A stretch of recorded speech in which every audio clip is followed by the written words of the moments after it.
This story is from when I was a senior in high school. Back then, I was a rebellious teenager, but only when it came to my family. I was not a bad kid by any means, just a punk when it came to my family.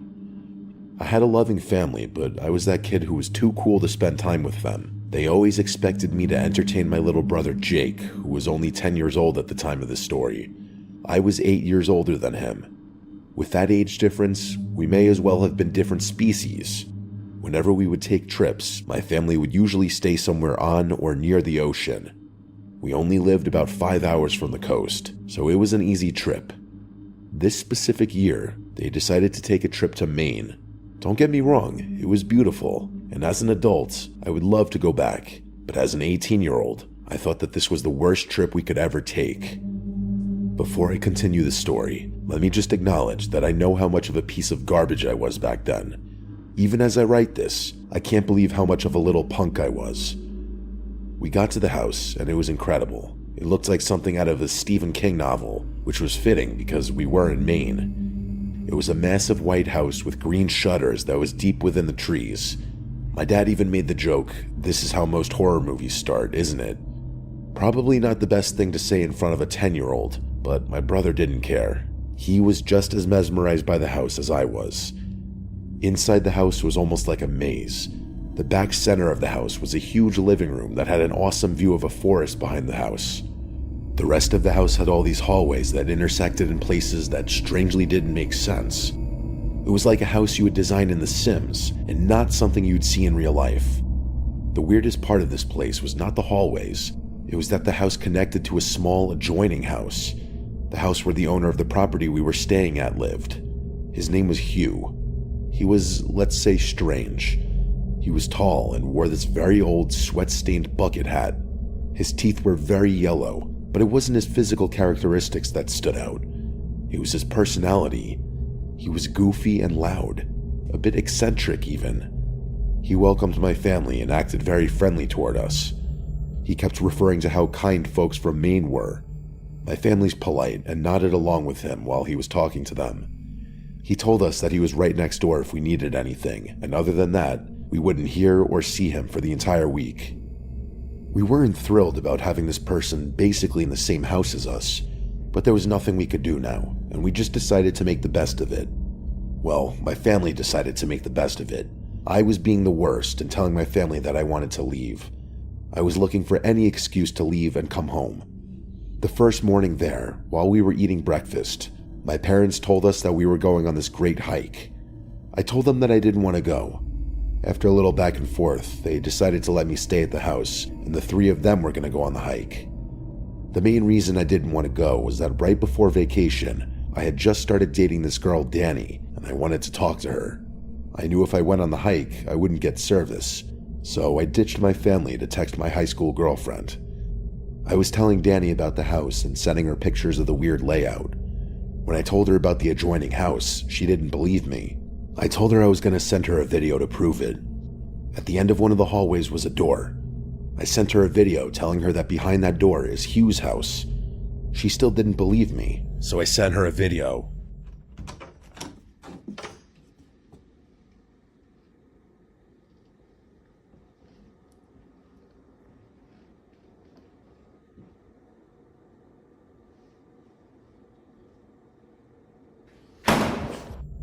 I went to open the door, assuming it would be locked, and it wasn't. The worst part of this was that the door to Hugh's was right next to the door to my bedroom. This guy's unlocked door that was right next to where I would be sleeping. I didn't love that. I ended up walking inside Hugh's house while on FaceTime with Danny. It was just a normal little house. The room I was in had a TV and a couch, nothing spectacular. I heard a door shut from somewhere in the house, and I panicked and ran back to our side of the house. A few minutes later, Hugh was knocking at the door. He was still cheerful and goofy and asked why I was recording videos of his house. I tried lying and telling him that I was just lost, but he didn't believe me. He also didn't seem that mad. He told me that he had cameras in his house and he got alerted to one of the doors opening. When he checked it, he had me on video flashing my phone all over the room. I just told him the truth after that, and he laughed. He made some weird comment about how nobody in Maine locks their doors. I laughed awkwardly and said I had to go. He left, and you better believe I locked the door. Maybe people in Maine don't lock their doors, but where I'm from, you lock the doors and check twice. Danny told me that she didn't trust this guy and that I needed to protect myself just in case.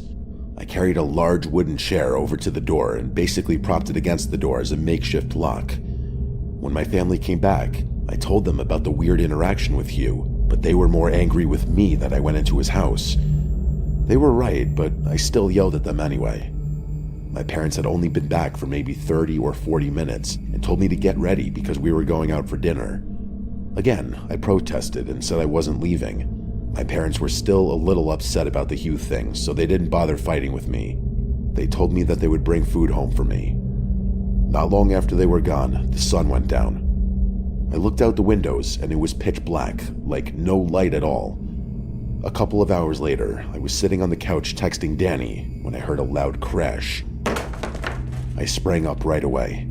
It sounded like it came from the end of the hall where Hugh's door was locked.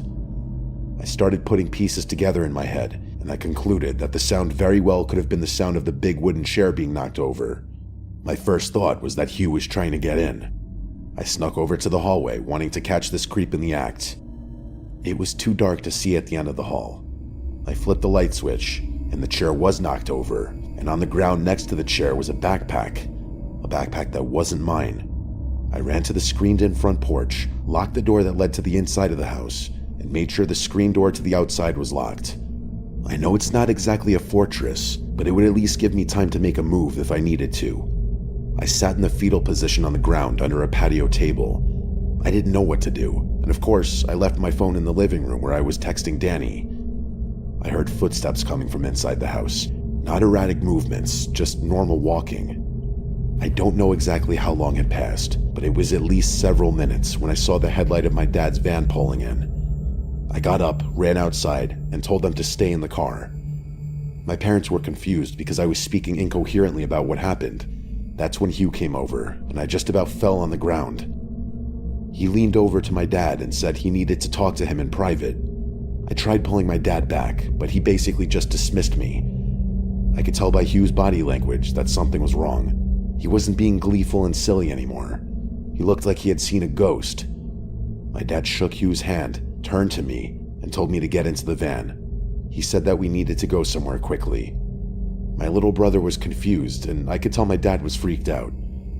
My dad drove away from the house and to the grocery store parking lot about a mile down the road.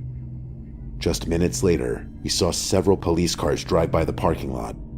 We all started yelling at my dad to tell us what was going on, and he was honest with us and told us everything. Hugh also heard the loud noise. He got an alert that his camera had been set off. The chair that I was using as a lock must have had enough of an impact on the door when it was knocked over that it registered movement on Hugh's camera.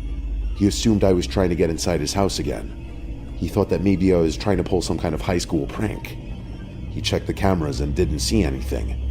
He said he had a gut feeling that something was wrong, so he decided to invade our privacy and check the camera that he had in the hallway of the house we were staying in. It was too dark to see anything until I turned the light on. He still only saw the knocked over chair and the backpack, which he thought could be mine. Just as he was about to turn the camera off, he saw a tall, bald man come out of the bedroom I was staying in. A man he knew wasn't my dad and wasn't me. The man grabbed the backpack and went back into the room. Hugh ran outside immediately to help me and noticed that's right when I had locked the screen door and ducked down. He was smart enough to assume that I probably wouldn't have believed him, and he was right. I wouldn't have. Instead, Hugh hid in the front yard with a clear vantage point of the house, just in case this intruder tried anything. He didn't want to sneak in through the adjoining house and potentially alert the intruder, because he thought that might put me in danger. As soon as my family returned, he told my dad everything, and that's why we ran off. We were only in the parking lot for a few minutes when Hugh called and said that the police chased the man into the woods and they hadn't caught him yet. He told us to remain there and that he would grab all our things and bring them to us. We stayed at a hotel that night and drove home the next morning. If I hadn't acted like a spoiled kid and stayed at the house, all this could have played out much differently. It could have been a lot worse. A few months later, my dad reached out to Hugh and asked him if they ever caught the guy. They never did. Even with all Hugh's cameras around the property, they still didn't know how he got in or even what his intentions were. He could have just been a homeless man looking for shelter. At least that's what I told myself back then so I could sleep at night. Sometimes the scariest things that happen to us aren't always face-to-face interactions. Sometimes it's just people hiding in plain sight.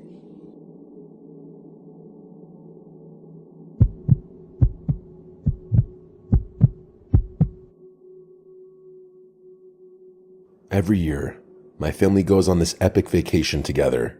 We stay at my aunt and uncle's house that's right on the ocean in West Palm Beach.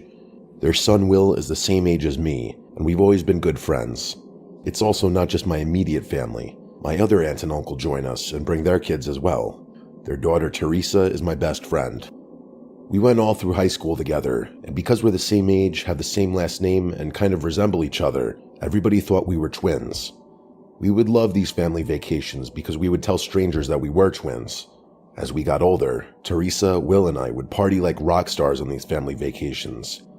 We would spend the day on the beach with the family, but at night, Will would take us to bars and clubs. Because he was the local boy, he knew all the hot spots. On one specific family vacation from a few years ago, the three of us witnessed something weird, something that still bothers me and freaks me out to this day. Teresa and Will aren't so freaked out. They think what we witnessed was some kind of prank or just a weird occurrence. I'm just not so sure. The trip was like any other West Palm family vacation. We were living it up. Once in a while on these trips, Will would accidentally have a little too much to drink. Maybe it wasn't accidental. The boy liked his drinks. But because of this, Teresa and I would know exactly when he hit his limits.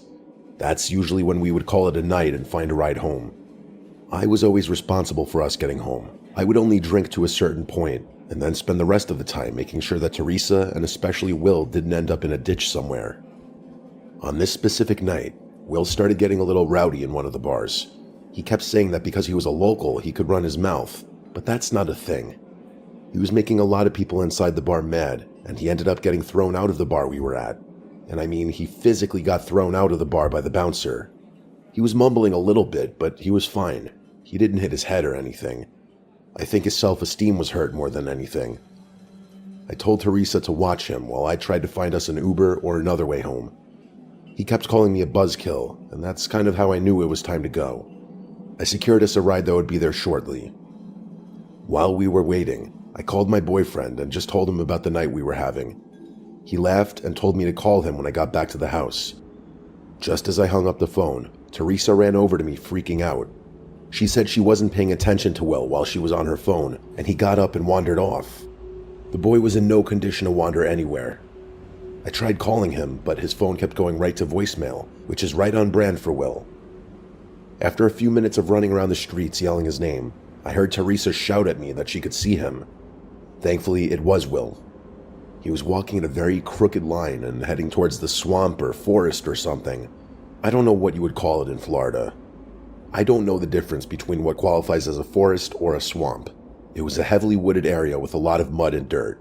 I'm going to refer to it in this story as a swamp because I feel like that's more on brand for Florida. Anyway, Teresa grabbed him before we entered the swamp and started giving him a verbal beatdown. Will was laughing and acting like a toddler.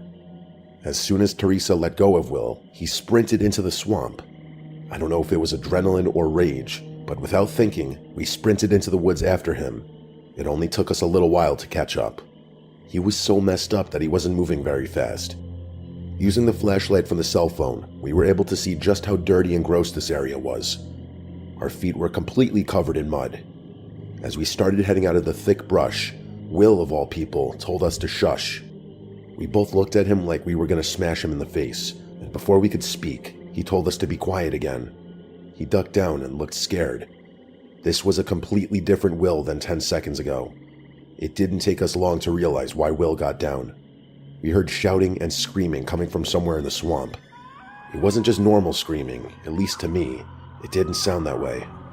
It was like screams I've never heard before, and I haven't heard them since. The three of us just stayed quiet and stayed put while the sounds of these screams echoed all around us. We couldn't tell exactly where the screams were coming from, but whoever was screaming sounded like they were in trouble. Then, almost as abruptly as they started, the screams stopped. We didn't move. We stayed put in that muddy swamp for at least another 15 minutes. Then we sprinted out of the swamp as fast as we could and made our way back to one of the streets with the bars.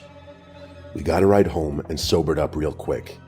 We tried figuring out what we heard so we could make a rational explanation. Anything we came up with wasn't good. Teresa came up with the idea to check out the swamp in the morning. During the day, she said we could safely navigate the area and see if there was anything to be worried about.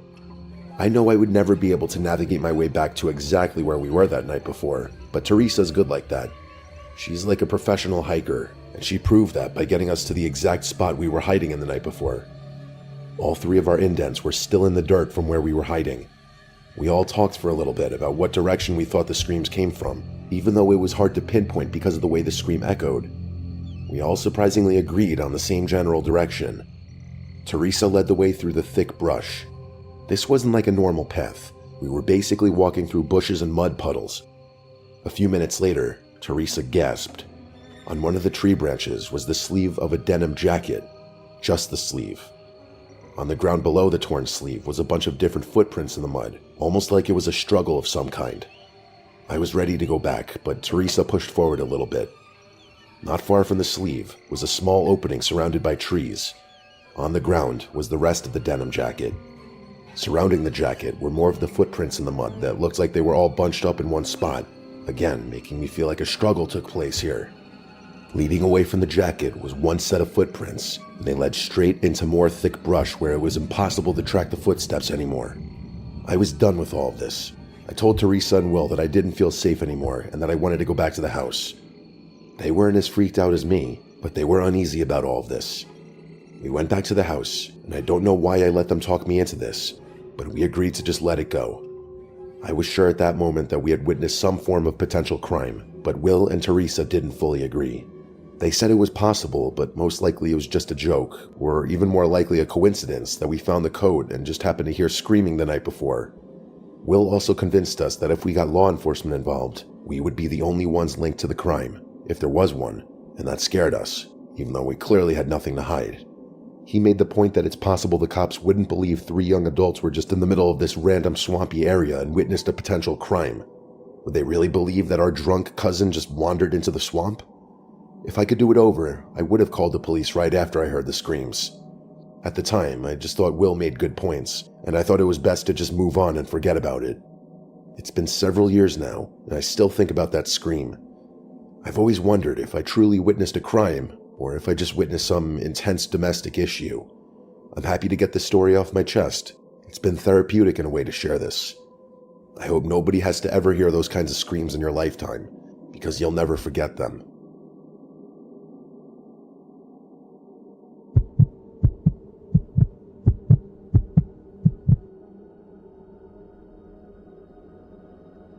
This story I'm about to tell you happened to my girlfriend and I last summer. It was the first time we were able to travel together as a couple, and we were excited about it. She came with me one time on a family vacation, but that's not the same as being alone together, so this felt like a memorable and important next step. The trip ended up being memorable, but not for the right reasons. Not that anyone will ever find out who we are, but just in case, for privacy's sake, I'm gonna refer to my girlfriend as Vanessa in this story. One important detail I need to point out in the very beginning is that Vanessa loves to remind me that I'm way too nice and generous when it comes to meeting people. She claims there's a difference between just being nice like a normal person and being like my version of nice, which is apparently treating every new person I meet like they're my best friend. Those are her words, not mine. I'm an overly friendly guy, and that's gotten me into trouble many times in my life, but only once did it almost cost me dearly. This story starts on the way down to Ocean City, Maryland. It's a fun little tourist town. It's basically just a large coastal town with a ton of condos, hotels, and restaurants, and it's all right on the ocean for the most part. I used to travel there with my family when I was a kid, and this was the first time I visited as an adult. When we were about 20 minutes away from the condo we would be staying at, I decided to pull over at a gas station and fill up the tank, as well as grab a few drinks. While I was inside, a guy who later introduced himself to me as Henry bumped into me. He turned around and started apologizing like crazy. I put my hands up and assured him that it was completely fine and probably my fault anyway. Henry was a good-looking guy. He was wearing a pink and black button-up shirt, and it was mostly unbuttoned. He had kind eyes, and he made direct eye contact while we were talking. He was probably in his late 20s if I had to guess, but I don't know for sure. We talked for a minute or two while we were in line, and I told him that we were headed to Ocean City. He lit up and told me that he and his girl were also heading to Ocean City. I got excited and told him the name of the condo that we were staying at, and he smiled and said he thinks he knows where that condo is, and he's pretty sure that they're located right near us. I was excited for this genuine interaction. I get excited meeting people and making friends. One of my weaknesses is not being able to see the flaws in people. I think it's a strength, but Vanessa thinks it's a weakness, even though she loves that about me. Henry asked me to exchange numbers, and I did without hesitation. I told him that I'd give him a call sometime during the week, and we could link up at the beach or maybe grab dinner one night. We gave each other a bro hug and went our separate ways. When I got back in the car, Vanessa knew right away that I must have made a new friend because of the way I was acting. I told her the story, and she just rolled her eyes. We got to the condo that afternoon and just had a relaxing evening in the room that night. Our room was on the 5th floor, and it overlooked the ocean. We sat on the balcony and admired the view until we went to bed. The next day, we went down to the beach early. We're both early risers, so getting up early is no issue. We set up our chairs a little after 7 in the morning and drank our coffee on the beach. A few hours later, I heard someone shout my name from behind me. I turned around, and Henry was waving at me with a woman following him. She was not like Henry. He was mirroring a lot of my mannerisms and energy, and she looked miserable. She was pale, most of her face was covered by these huge sunglasses, and the rest was shaded by a huge sun hat. She was also wearing leggings and a button-up long-sleeve shirt. She was also carrying this large tote bag that looked empty. This was a woman who did not like the sun.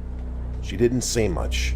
Henry introduced her as his woman friend, Sarah, and she just waved and gave an unenthusiastic smile. She was the opposite of the Henry I met the day before. After an awkward introduction, Henry asked if they could join us, and of course, we agreed. The more the merrier was always my motto. They didn't have chairs or beach gear. Henry just plopped himself in the sand while his woman friend stood there. I got up and offered her my chair, and she was hesitant for a second, but then took the seat. While we were sitting there, Henry told us they were staying in the building that was directly next to ours. My mind was blown. I couldn't even believe the odds of that happening. That was a major red flag for Vanessa, but not for me. We hung out for another hour or so, and then went back to the room. Before we left, Henry kept asking if we could all go out tonight for a drink, but I could tell Vanessa didn't want to, so I just told him I'd call him if we decided to go out. When we got back to the room, Vanessa started to tell me about all her concerns. She said that Henry seemed fake and that he was giving her major creep vibes. She also said that Sarah was one of the rudest humans she'd ever met. She complained about the sun the entire time. She also made a great point and said that she doesn't know anyone who comes to a beach town and hates the beach, and then yet goes down to the beach without bringing a chair, a towel, an umbrella, or anything. I told her she made great points and that I wouldn't call Henry the rest of the trip. The last thing I wanted was to ruin Vanessa's vacation. That night, I was sitting on the balcony smoking a cigar, even though that wasn't allowed. It was late, but I'm not sure of the time. I was looking down on the beach, and I swore I could see Sarah down there walking alone. I mean, she had the big tote bag, the big hat, and the same outfit from earlier. I was just too far away to be sure. I went back inside and got ready to call it a night. Vanessa was already in bed. I went to make sure the door was locked, and I thought I could hear someone talking coming from outside the door. This alone wouldn't be concerning, as there are several condos on the floor, but the talking sounded like it was coming from right outside my condo. I tried to listen, but it just sounded like incoherent mumbling. I got close to the door to check it was locked, and before I could grab the doorknob, I noticed it shook, as if someone was trying to open it from the other side. Instead of running or freaking out, I just politely shouted that they had the wrong room. I heard the sound of footsteps running away after I said that. I had just assumed that maybe somebody had mistakenly tried to get into the wrong room. After all, accidents happen. I stayed awake a little longer just to make sure I didn't have another surprise guest. Nobody else came to the door, and I went to sleep. The next day, the same thing happened. Henry and Sarah seemingly came out of nowhere and joined us on the beach. They were wearing the same clothes again. Normally, that wouldn't be weird on the beach if you were wearing a bathing suit or something, but Henry and Sarah were not wearing bathing suits. He was still wearing the same outfit I saw him wearing at the gas station, and she was wearing the same outfit as the day before. We didn't spend a lot of time at the beach on this day. I could tell Vanessa was all done with these two. I politely told Henry that her and I were going to go back to the room for a while and then have a romantic dinner out. I told him that I'd text him if we were down to grab a drink later. He seemed overly excited for some reason and let us go. While we were getting ready to go out, I looked out the balcony and I saw Sarah standing on the ground where the beach meets the patio of the condo building. She wasn't facing the building, she was facing the ocean. It was weird that she was in front of our building and not where they were supposedly staying. But the weirdest thing was that Henry was nowhere to be found. She was by herself. I watched her for a little while, which made me feel like a creep. A few minutes went by, and Henry emerged from what looked like the bottom of our building. I watched him go over to Sarah. He started waving his hands around and then stormed off in the opposite direction from where they were staying. Sarah waited a few seconds and then followed him. That whole interaction felt weird, but who am I to judge? Once Vanessa was ready, we left the condo and went out to eat. While we were out, my phone kept ringing. It was Henry. I didn't answer it. After dinner, we started walking back to the condo since we were only a few blocks away. Henry called again. Vanessa told me to just text him back and tell him we're going to bed so he stops calling. So I texted him and said that we were walking back from dinner and that we were going to bed early. Immediately, my phone started ringing. It was Henry. I didn't answer. He finally sent a message that said, "Hey buddy, let's meet for a drink before you get back. It's too early to go to bed." Vanessa rolled her eyes, and even I was getting annoyed now. I responded with another text that said, "Thanks for the offer, but we're going to bed. We're already about to be at the condo." Then I got the weirdest text of all, a text that may have had some other implications. All it said was, "Don't go to your room yet." We both stopped and contemplated the text while standing in the parking lot of the condo. Henry was strange, but was he capable of something malicious? Vanessa thought so. We got to the room a few minutes later and noticed that the door was slightly open. I know for a fact that I did not leave the door open. Vanessa started to panic and she waited in the hall. I slowly entered the room and was relieved everything looked how we left it, at least at first. Then I started noticing things that weren't how we left them. The balcony door was open, but nobody was out there. In the bedroom, both of our suitcases were completely ransacked, and the only thing missing was a pair of Jordans I brought, Vanessa's bathing suit, and a picture of us that we had printed out and left on the dresser in the bedroom. We called the police and told them that we thought it might be Henry and Sarah who broke into our room, but those were almost for sure fake names. The condo next door had no record of a Henry staying there, and the only Sarah in the building was not that Sarah. When they tried to track the phone, it was no longer in service. The local police told us that it's not something that happens a lot in that town, but occasionally, some people will try to rob tourists. We were just some of the unlucky people who were chosen, I guess. The only thing I took from this experience is that I really need to be more careful about who I trust. And if anyone out there visits Ocean City, Maryland, just be careful because somewhere out there, Henry and Sarah are still lurking.